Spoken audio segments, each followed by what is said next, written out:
کہ مدینہ میں ایک شخص تھا جس کا نام ابو عامر راہب تھا.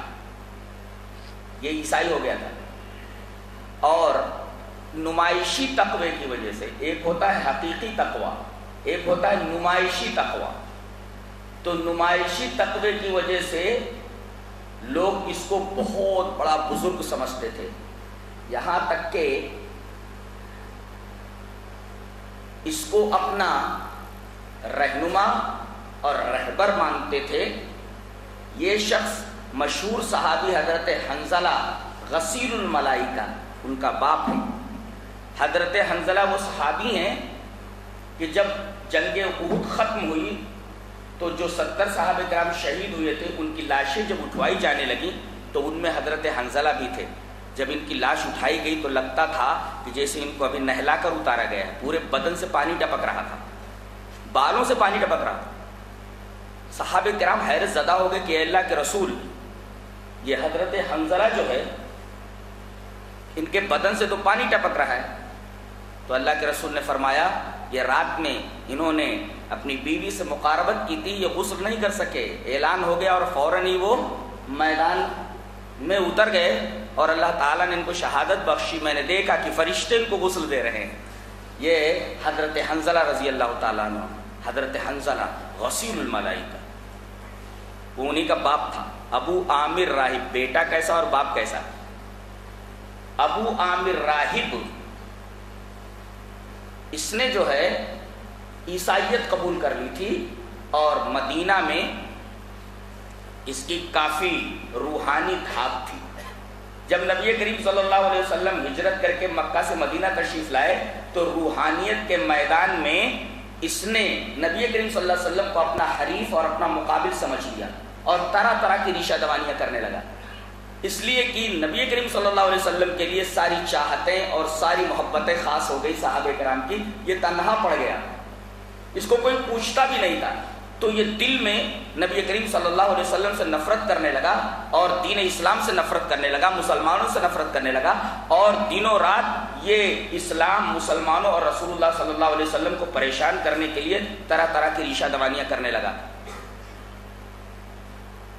یہ سوچ رہا تھا کہ مٹھی بھر لوگ ہیں، جنگ ہوئی تو پیس دیے جائیں گے، لیکن اللہ تعالیٰ نے جنگ بدر کے اندر جب مسلمانوں کو شاندار کامیابی عطا فرمائی تو یہ جل بھن گیا.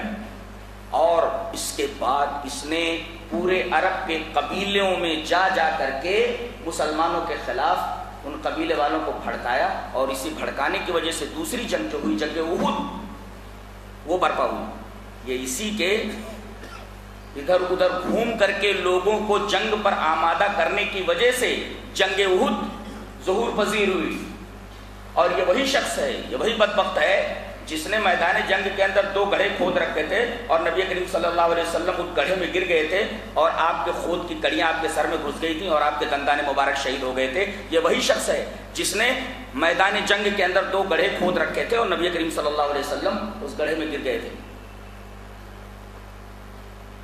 جب اللہ تعالیٰ نے مکہ کو فتح کر دیا تو اس نے سمجھ لیا کہ اب اسلام کا کارواں رکنے والا نہیں ہے، اب خواہ انتظار کرنا بیکار ہے کہ مسلمان اس دنیا سے فنا ہو جائیں گے. یہ تو دن دونی رات چوگنی ترقی کر رہے ہیں. لہذا بھاگ کر کے وہ روم کے بادشاہ ہرقل کے پاس پہنچ گیا.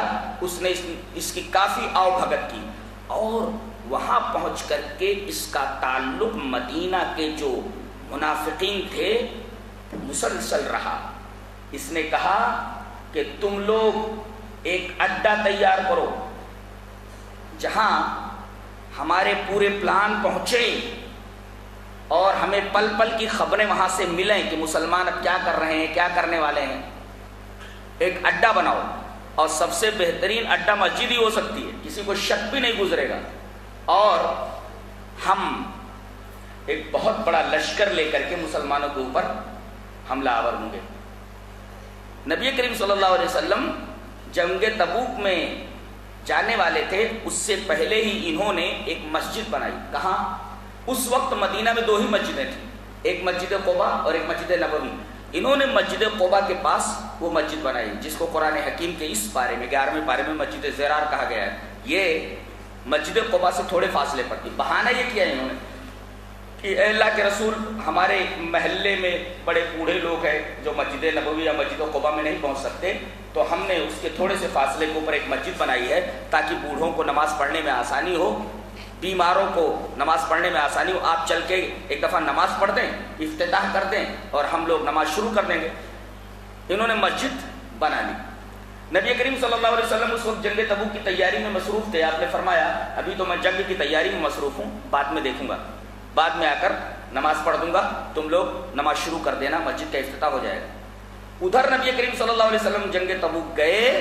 یہ لوگ تو بیٹھ کر کے سازشیں کر رہے تھے. یہ وہی لوگ تھے 80 منافقین جنہوں نے آ کر کے عذر معذرت کی.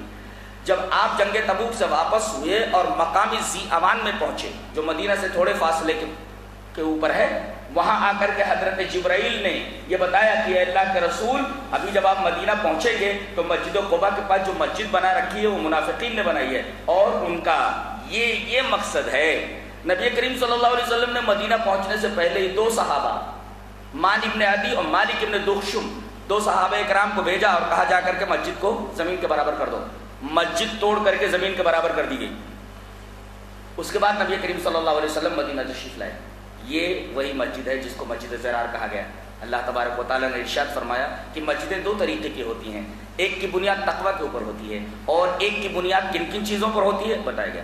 والذین اتخذوا مسجدا ضرارا وکفرا وتفریقا بین المؤمنین وارصادا لمن حارب اللہ ورسولہ. فرمایا گیا یہ مسجد زرار جو ہوتی ہے، زرار کا مطلب ہوتا ہے کہ دوسروں کو تکلیف پہنچانا، دوسروں کو نقصان پہنچانا جس میں اپنا کوئی فائدہ نہ ہو، اس کو کہتے ہیں زرار. اور ضرر کس کو کہتے ہیں؟ دوسرے کو تکلیف پہنچانا اس میں اپنا فائدہ ہو. یہ ہے فرق ضرر اور زرار میں. نبی کریم صلی اللہ علیہ وسلم کی حدیث بھی ہے لا ضرر ولا زرار. اسلام میں نہ تو ضرر ہے نہ زرار ہے. ضرر اس تکلیف کو کہتے ہیں کہ سامنے والے کو نقصان پہنچ جائے اور پہنچانے والے کو کوئی فائدہ پہنچے. اور زرار کا مطلب ہے سامنے والے کو نقصان پہنچ جائے لیکن پہنچانے والے کا کوئی فائدہ نہ ہو. تو یہ مسجد زرار تھی، اس کو مسجد زرار کہا گیا. ضرر پہنچانے کی غرض سے یہ مسجد بنائی گئی. وہ کفرن، اور اس کی بنیاد کفر کے اوپر تھی، اس لیے کہ منافقین نے بنائی تھی، اس میں کوئی بھی مسلمان شامل نہیں تھا. تو والذین اتخذوا مسجدا ضرارا وکفرا وتفریقا بین المؤمنین، اور اس وجہ سے بھی بنائی گئی تاکہ مسلمانوں کے درمیان تفریق ہو. تو ایسی مسجد تو مسلمانوں کو توڑنے کے لیے، مسلمانوں کے منتشر کرنے کے لیے بنائی جائے، وہ مسجد بھی مسجد زرار ہے.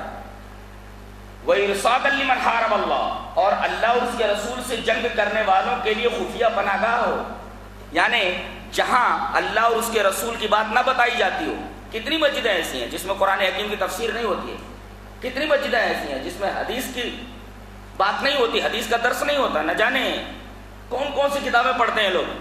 تو وَإِرْصَادًا لِمَنْ حَارَبَ اللَّهَ وَرَسُولَهُ، اللہ اور اس کے رسول سے جنگ کرنے والوں کے لیے خفیہ پناہ گاہ ہو.